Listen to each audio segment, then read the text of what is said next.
Now to our concluding remarks by Dev Nathan. And as I said at the beginning, we also have with us Dipakshi Singh, Varsha Joshi's daughter. So we're very honored that you joined us today. And Dev, do you want to open or do you want to? Oh, sorry. Well, whichever way you think is better.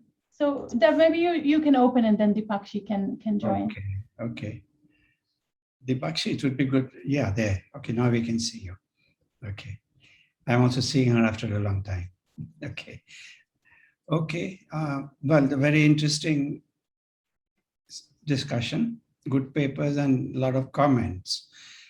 I'm not going to comment on individual papers, but I would rather make a few points with regard to all the papers together. And in fact, with regard to the whole volume that we are putting together. Now, I think there are two kinds of problems we are dealing with, but we need to introduce a third one into it. One is of soft versus hard regulation, and the other is of private versus public regulation. So these are both continuously coming up in the discussion. But I think we need to add a third one, and this is really aimed at our editors, though the paper writers or chapter writers may also take it up. We need to take up the question of transformative versus incremental change. Now, when we look at most of what has been presented and all of the literature, whether you go back to all the discussion on private regulation and the entire interventions and value chains, and if you look at the ILO and other assessments of these, they have really just brought about some limited incremental change. There's some things that have not changed. Basically, the wage level has not changed. I would even say the extent of forced labor or modern slavery has also really not changed. So these are factors which cannot be brought about by small little incremental changes. They really require a change in the balance of power within the value chains, which I'll come back to again. What is this balance of power? So we need to go from, while we draw lessons from all the incremental change that we are looking into, we need to look at ahead and see how can we bring about transformative change. Now, one of the authors did mention, I think it was Jonas, but the question of reconstruction of public power. But this reconstruction of public power will need to be no longer at just a national level.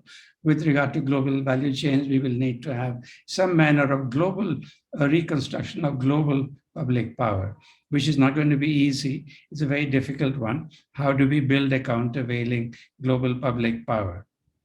Now, I would like to give one example of a transformative change which has actually taken place at the global level, or rather of an instrument which can be the basis of a transformative change. And that is what's called the Maritime Labor Convention. This is an ILO convention, very different from every other convention in that it also has a implementation mechanism along with the convention. Unlike the others, which only really are indicative, again, soft. There's no penalties for not going by those ILO conventions, but there are penalties in the Maritime Labor Convention. What does this do? And we should look at it to see how we can go forward in the sectors we are dealing with. It has a minimum wage and environmental conditions for 3 groups of ship-owning countries. These are low, medium, and high-income countries. The high-income countries being, of course, those of the EU, Japan, USA, Canada, etc. The medium, or the emerging countries, as they call it, are countries like China, India, and so on, the middle-income countries. And the low-income countries are what used to be called the flags of convenience. You know, many people register their ships in Liberia and so on, which really don't have any shipping industry of their own. But because of the lax regulations, they go and they register them under those flags. So these are known as flags of convenience. So these are the low-income countries. So there are wage levels for each of these sets of countries which have to be implemented. Every country is allowed to implement those conditions. When a ship enters your port, the port authorities are authorized to check on the implementation of both labor and environmental conditions. And if they find they're being violated, they can actually, in fact, hold them up.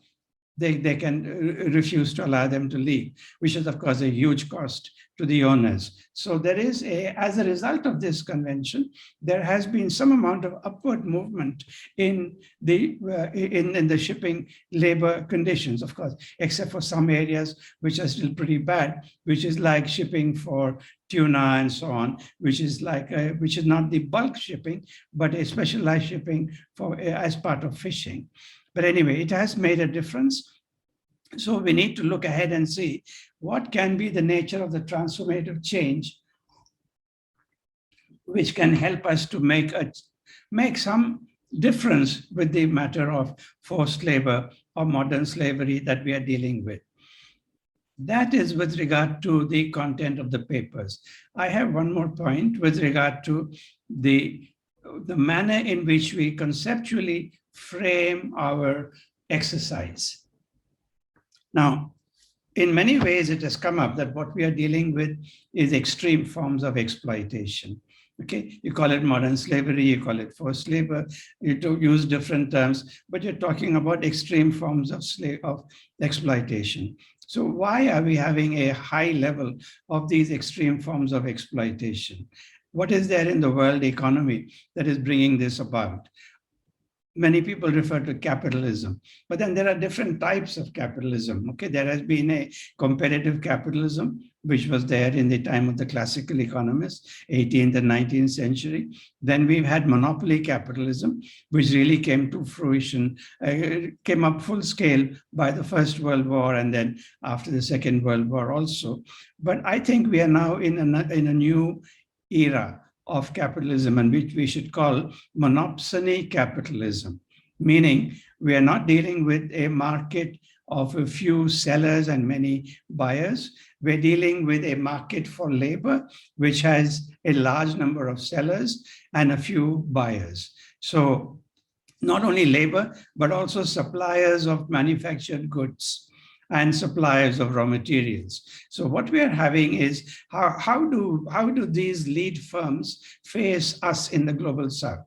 They don't face us as monopolies. We are not buying their products. I mean, very few people buy Gap or M&S or Gucci, etc. It's a very small market over here. We face them, they face us as monopsonies, as the very few buyers of the labor power and of the manufacturing capacity.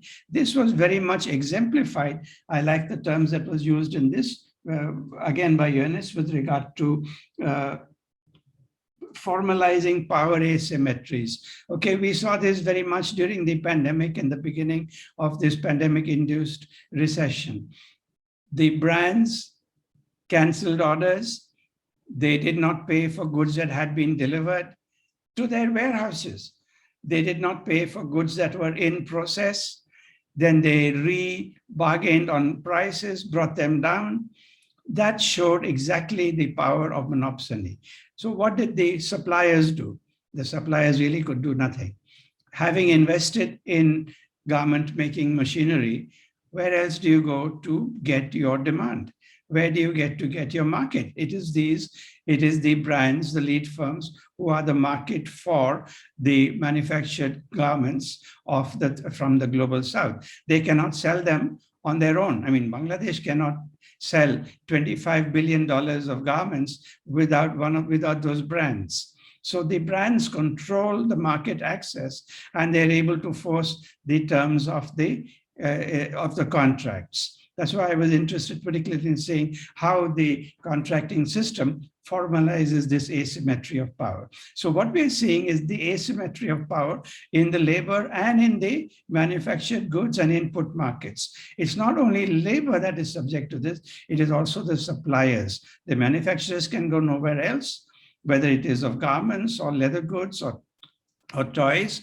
So you have a monopsony market, power in the market, which is therefore not just a matter of demand and supply, but there is also power over there allowing for a the price of labor, that is the wage level, to be pushed down, allowing for the worst conditions of labor, that is like modern slavery.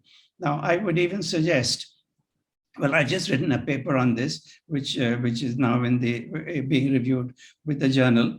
And I looked at it, and then I saw that there are actually different levels of monopsony power. Not all value chains have the same level of monopsony power. Among the labor-intensive commodities like garments, etc., there's a very high level of monopsony power. Among electronics and so on, where the suppliers can actually switch. You can switch from making one kind of electronic product to another. You can actually switch from one chain to another. There, the monopsony power is a little less. What I would call it is at a medium or middle level.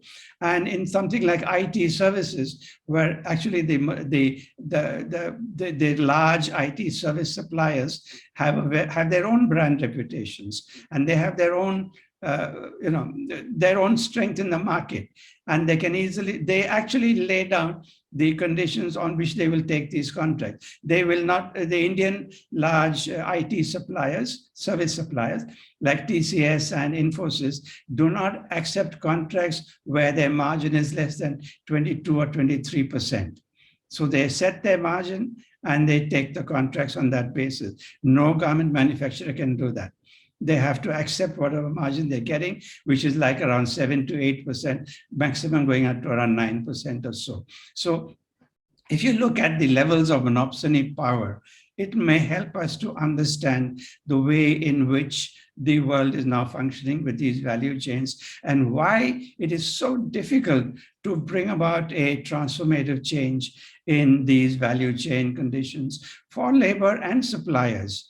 It's labor mainly that we're concerned with, but labor goes to the brands or comes under the brands through the suppliers. So the suppliers are the conduits for this kind of monopsony power to be taken from one level to the next. We usually think of the manufacturers as the main conduit, but it's not only manufacturers, it's also the input suppliers, like say those supplying fabric and yarn, etc.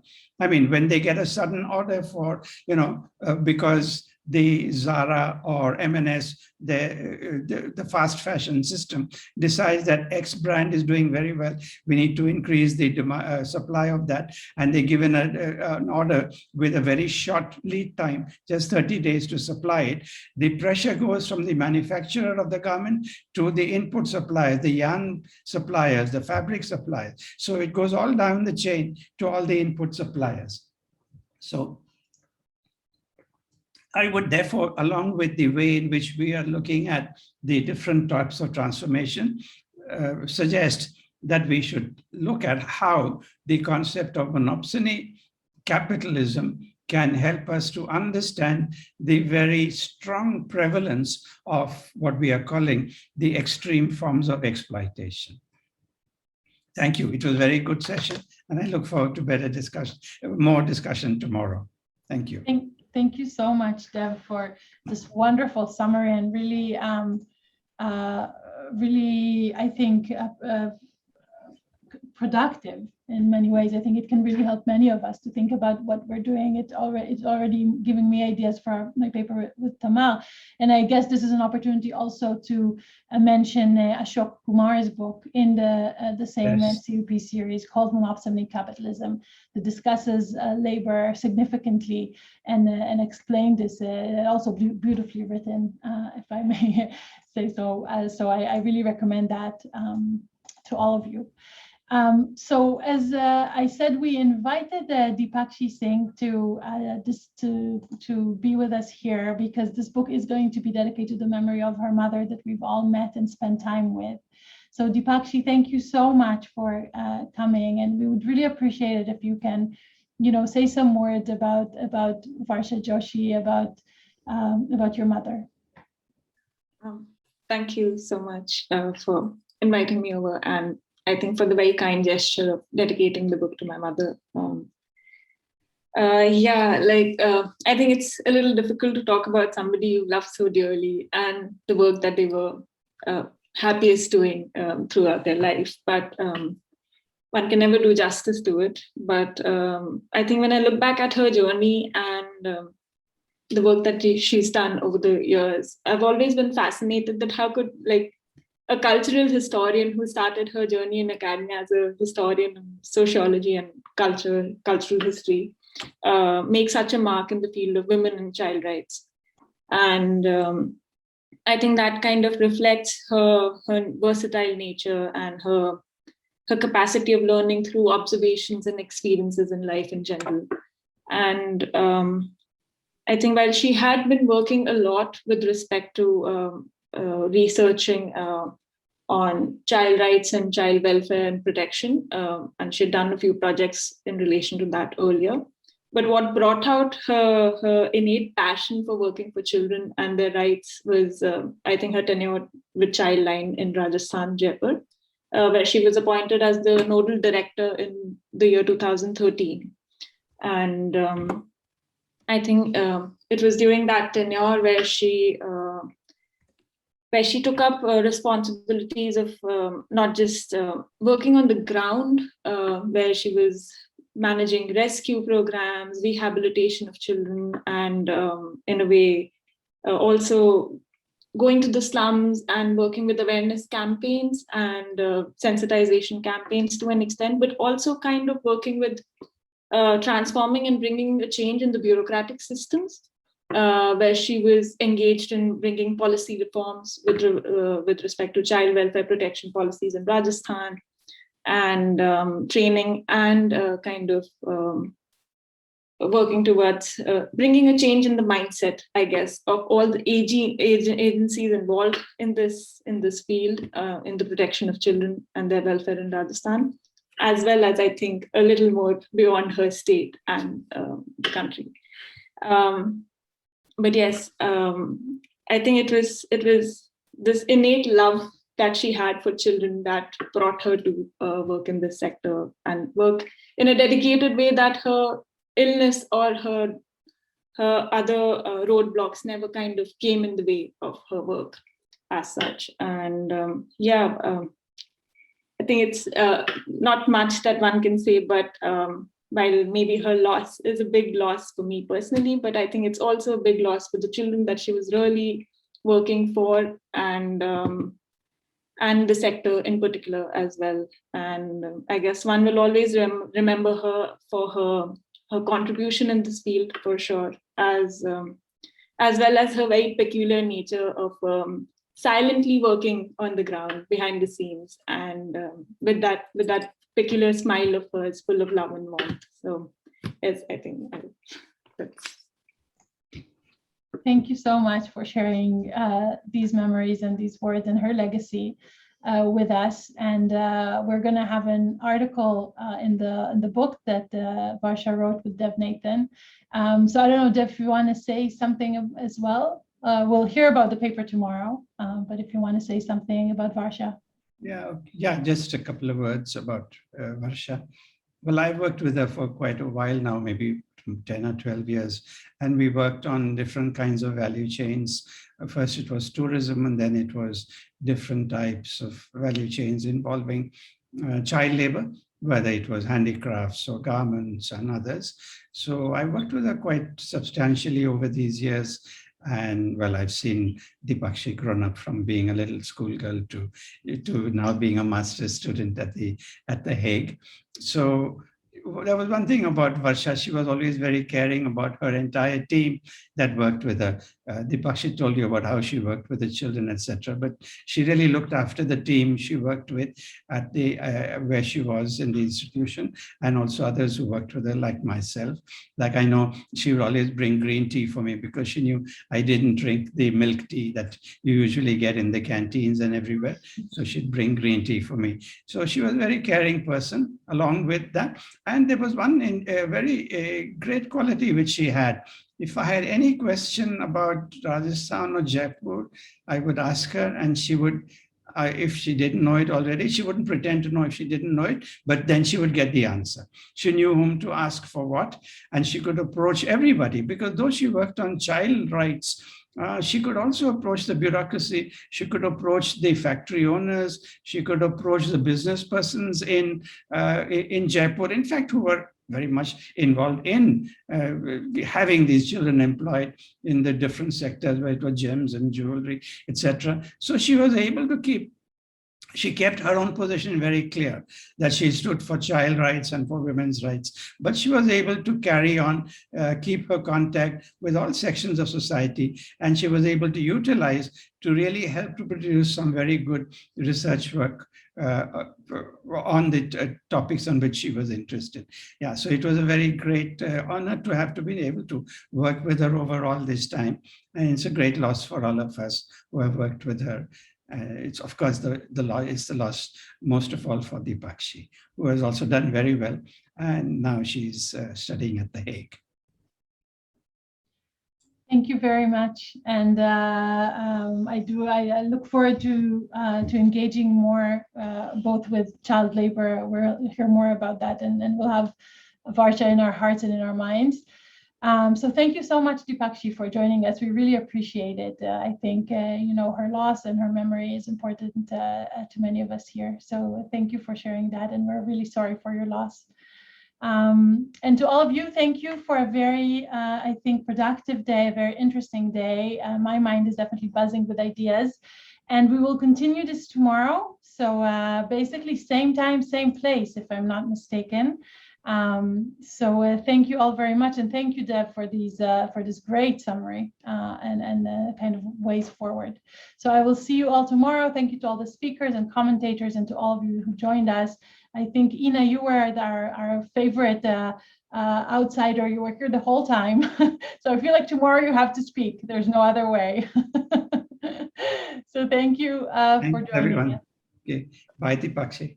Bye, Dipakshi. Thank you. Thank you. Thank See you tomorrow. Thank Bye. you. See you tomorrow.